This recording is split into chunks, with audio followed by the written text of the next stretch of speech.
What's going on, y'all, and welcome on in. I'm so excited to check out this new character and the patch preview with you guys today because one, ARIA, which is her name, it's also the code for the box, guys, so make sure you just type in ARIA. It's kind of like Game of Thrones, but just it's an I instead of a Y. So ARIA is the code. She looks amazing. Her looks, the animations, it's all right up my alley. You guys already know what kind of waifus Car likes. I think Car 6 is pulling this unit, am I right?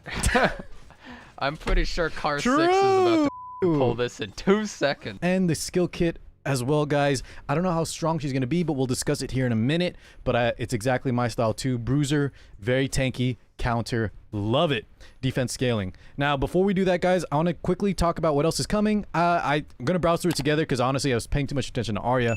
Already just theory crafting how many copies I want to try and pull. But we'll talk about we'll see what else is in the update. And I want to share with you guys this website. Shout out to E7 Leaks. I always show this on stream, but I want to just show you guys the roadmap coming up.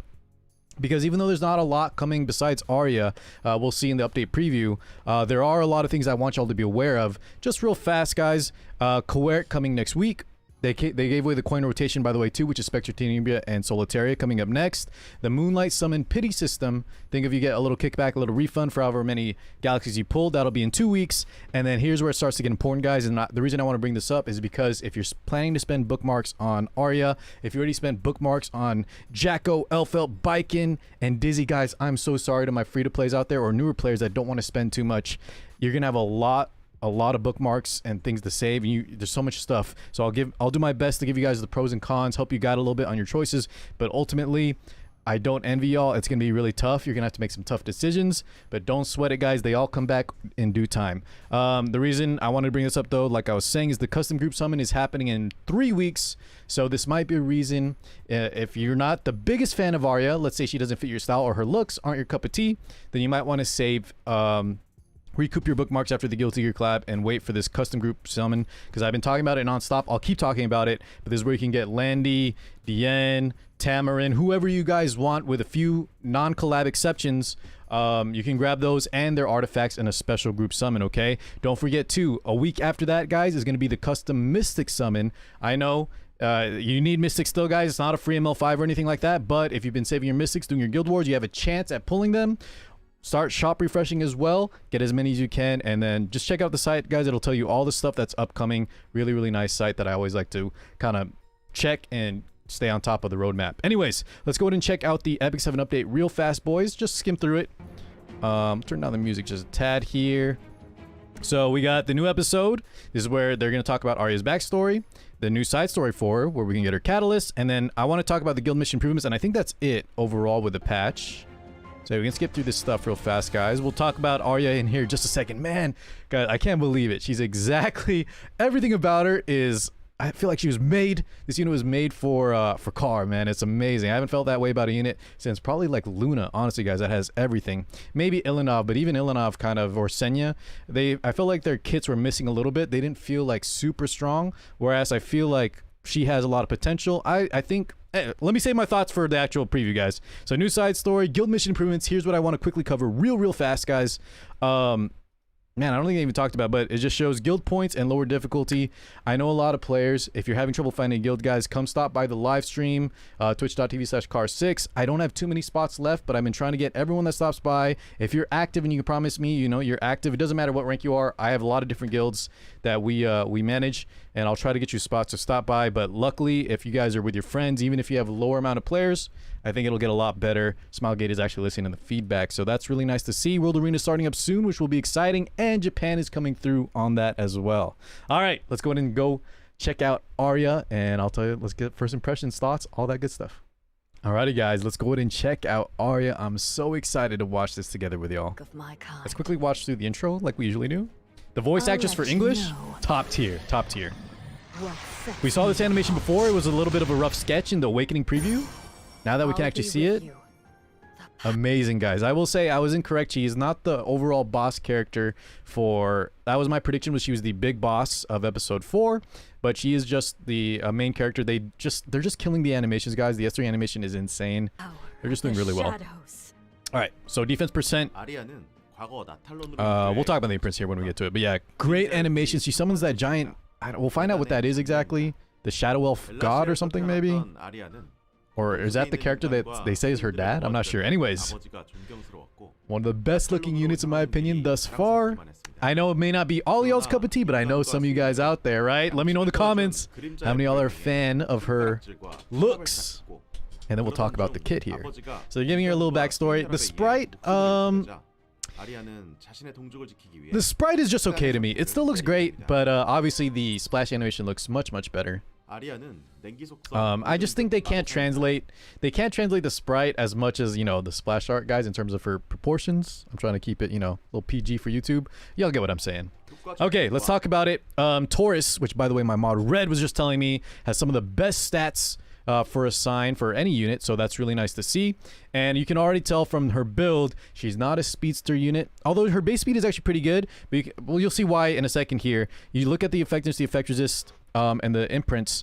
She doesn't look like she's gonna be, from first glance, already like a crit attack, a mega damage fast unit per se, because of the stat line, and you'll see exactly why here in just a second. I guess you can't really tell too much, but I definitely got that vibe already just from the get-go. Okay, skill introduction. So Guide of Darkness, guys, this is the skill 2 passive. She gets a flat out 20% crit, increased to 30%, right? 246, yeah. 30% after Molas. And as the caster's health decreases, critical hit damage increases. Very, very nice. It's kind of like Revenge set where you get speed, but instead you get crit hit damage. A little bit similar to BBK, Bloodblade Karen, that she gets more damage when she gets hurt. But I don't think BBK is necessarily crit damage. Up to a maximum of 50% bonus crit damage. And then after using a skill, when focus is full, consumes all focus to activate Dark Shadow Phantom. So focus is always 5 bars, guys, and she needs to use skill 1 or skill 3, and that'll also proc from counters as well. So we're going to want to have her counter in some way. You'll see why, or you'll see that she'll get a little bit of help from that and here in just a second. But Dark Shadow Phantom, when she does get full focus, attacks all enemies. Think of like Milim's Dragon Buster. It should just proc automatically as soon as she gets 5. So kind of like Remnant Violet as well, guys. Attacks all enemies, dispelling 2 buffs who have to sneeze, and decreasing combat readiness by 30%. Damage decreases proportional to the caster's defense. Sorry, guys. I don't know why. All of a sudden I got like a tickle in my nose. But we're going to definitely want to run... give her some way to counter, which I'll just spoil right now. Her skill 3 will help her with that, but I want to talk with you guys a little bit more on that regard. Scaling defense, so we're going to want to see the multipliers, or sorry, not the multipliers. Hopefully there's a data mine early so we can kind of start theory crafting before she comes out next week. She is coming out next week, boys. But yeah, combat readiness decrease, 2 dispels, and AoE attack that happens automatically. So if the defense scaling is good and the multipliers are good, decent to good, I think she'll be very, very fun and pretty promising so far. Very, very nice passive. I'm a little worried though about running a crit chance neck because it's going to overcap her, I'm pretty sure. So we might just want to run a crit damage neck or maybe even a defense percent neck instead. Okay, so yes, as we can see here, it does. So she procs the S2 on, or the S1 on counter, guys, and immediately leads into the Dark Phantom effect, which is the skill 3 damage. This isn't her actual skill 3. Sorry, the skill 2 passive, I should say. And she is using the artifact, so look at those buffs. We'll get to that in a little bit, debuffs. So the skill 3, this is the Umbral Hour. This gives her 3 focus straight off the bat. 3 souls, and it's on a 5-turn, 4-turn after Mola cooldown with a counterattack stance for 2 turns, guys. That also gives her increased defense for 2 turns as well. Now, here's the interesting part. She grants stealth and barrier to all allies except for the caster. So she won't give herself barrier, and she won't give herself stealth. I guess they're trying to make it so your opponent is forced to focus her. I'm not the biggest fan of this kind of effect. But we'll see how it turns out. It might make us want to run certain units that maybe are a little bit squishier, maybe make it so it's more enticing, or you have to focus her, especially if your opponents are all single target, which is pretty popular nowadays. Look at Hua Young, look at Rimu, look at Apocalypse Ravi. Barrier strength increases proportional to the caster's defense, so once again, we'll see how good the defense scaling is for both her damage and the barriers. But this is an interesting skill 3. I know off the bat, guys, everyone's going to theory craft on running her on like a lifesteal or even just speed set or whatever else set besides counter. However, the fact that this meta is so aggressive and so fast, I could see a world where people will still want to build counter just to make sure, because if you imagine, guys, right? Not only do we have to get the skill 3 off first, which can be very difficult with how strong the openers are, especially ones that have both the strip guys and an unbuffable. We're gonna have to make sure our Arya is unbuff or doesn't have any unbuffable effect on herself, so that she can give herself the counterattack stance. We also have to dodge all strip units, which there's a million of nowadays, guys.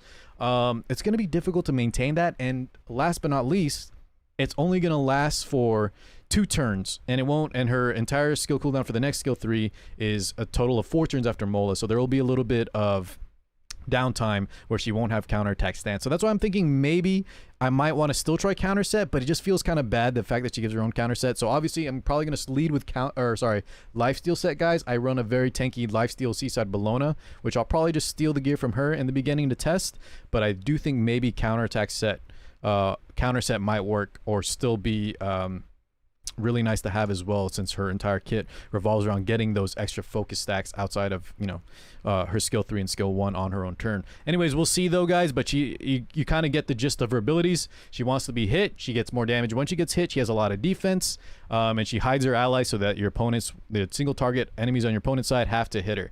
Very, very cool kit. I don't know how exactly it's going to work in such an aggressive and fast meta, but I will definitely test her, and I think I can make her work to some extent. There are also some very, very scary Earth units like Violet and Rimu. Stealing counter stance and defense up for the squad is kind of bad. As well as potentially stealth and barrier. I don't know. Rimu's just a problem, guys, and he's also Earth, so he'll get, of course, the bonus damage. Anyways, let's keep watching. This guy's talking about the stuff that we just looked at. Let's go and look at the animation. So it's not a full skill animation because that's on her skill 2, but she gets the stealth and barrier to all allies, as we saw, gets the counterattack stance, which is 100%. I actually forgot, guys, that was 100% chance. I was asking my community what happens with counter set as well, but it's 100% chance, so as long as she can get that off, which might be an issue, but if she has it off, then we can start cycling and doing some really, really fun stuff. Which, by the way, guys, she has an awesome skill 1, attacks 2 enemies. There's not too many units that do that. Spectre Tenebria, Arbiter Vildred, Green Vildred, things like that. Attack 2 enemies with on her skill 1, and it also happens on counter, so this is going to be very, very strong. 40% chance to decrease hit chance, which can scale up to 50%. 50% chance to blind guys on 2 units is very, very strong. Soul burn effect for an extra turn, always nice. Usually this won't be the first thing you reach for because there's probably better 20 soul options you can do, but if it gets you the extra turn and the extra, especially if it leads into her skill 2 passive, the phantom whatever, the big damage, very, very nice soul burn effect for sure. And then, you know, another defense scaling, so we'll have to see the scaling on this, but a very nice skill that works really well with the skill 2, so love to see it. She's going to throw out a lot of debuffs from this alone, just for the blind, which is one of the best debuffs to have, especially in aggressive meta, and you're going to see why this might be even better having 2 hits, because she has even more chances to use debuffs. So yeah, counter set hits 2 units. It looks like it's doing a decent amount of damage there. I wonder what effect what artifact were they? They were actually using Fairy Tale for a Nightmare there, guys, and not her own artifact. Interesting. Fairy Tale for a Nightmare is Fairy Tale Tenebria's artifact, who a lot of people use right now on Archdemon Mercedes. I think some people are trying it out on Solitaria. But here is a very, very interesting artifact, guys. Mage exclusive, of course. We were just talking about Fairy Tale for a Nightmare, which is insanely strong. I think this is a competitor for some units, possibly Arya for sure. So it's nice that you don't need to plus 30 it, right? It always has the same effect. You just get more damage and then more attack and health. By the way, guys, whenever I mention you can keep an artifact at plus 15, if you really love the unit and you plan to use the artifact, the stats help out a lot. I just don't, it doesn't really necessarily, it's not required by any means, but if you were going to max out an artifact, guys, the extra stats and damage at plus 30 is definitely very good. It's kind of like an imprint situation where it's not required even to hit up to legend, but if you have the option to get it, you definitely should. Stats are always very, very beneficial and can make or break, you know, certain matches. Anyways, so the artifact, if the caster attacks when it's not their turn, so every counter, damage dealt increases by 16%, or dual attack, by the way, and after attacking has a 50% chance to inflict a random debuff. So 50% chance to inflict a random debuff, excuse me, 50% chance to inflict a blind on the skill 1 alone, and on top of that, guys, you'll be able to land a decreased defense, so defense break, decreased speed, silencer, unable to be buffed, which are all very, very, very powerful debuffs. None of those are really duds. Some of them, obviously, depending on what you're fighting, will be better than others, but Like defense break, always amazing. Look at it on Archdemon Mercedes. Decreased speed, almost always amazing. Silence, almost always amazing. And unable to be buffed is probably, which is crazy to say, the weakest of the bunch. But in the right matches, guys, in the right matchups, I should say, is even stronger than the rest, depending on what you're fighting, of course. If your opponent needs like really strong debuffs, Rimu, Crimson Armor, whatever, if they have a big buff plan, unable to be buffed if they don't have cleanses is super, super game breaking as well. So all of these are great. I'm glad they didn't throw any duds in there